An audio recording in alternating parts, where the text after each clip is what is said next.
کیا پوچھ رہے تھے آپ کے زکوٰۃ تحفے کی صورت میں دے سکتے ہیں یا نہیں دے سکتے ہیں؟ جی یہی تھا نا. تو دیکھیے زکوٰۃ دیتے وقت سامنے والے کو جو شرعاً مستحق ہے اس کا جو شرعی فقیر ہے، زکوٰۃ دیتے وقت اسے یہ کہنا ضروری نہیں ہے کہ یہ ہماری زکوٰۃ ہے آپ لے لو، ہے نا. جی اگر کوئی تحفہ کہہ کر بھی زکوٰۃ دے یا تحفے کے علاوہ کوئی اور لفظ کہہ کر قرض کہہ کر بھی اگر زکوٰۃ دے تو زکوٰۃ ادا ہو جائے گی.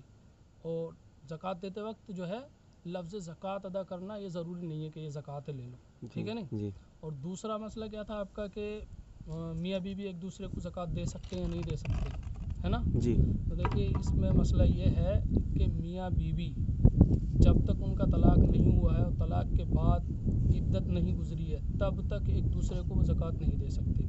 لیکن طلاق کے بعد جب عدت بھی گزر گئی تو شرعاً وہ ایک دوسرے کے لیے اجنبی ہو گئے. جی اب جب اجنبی ہو گئے تو اگر ان میں سے کوئی شرعی فقیر ہے تو ایک دوسرے کو بلا شبہ زکوٰۃ دے سکتا ہے، زکوٰۃ ادا ہو جائے گی. جی لیکن جب تک نکاح میں ہے بیوی اس کے اور اگر طلاق دے دی ہے تو جب تک عدت میں ہے اس وقت تک بھی ایک دوسرے کو زکوٰۃ نہیں دے سکتے، کیونکہ عدت میں بھی من وجہ نکاح باقی رہتا ہے.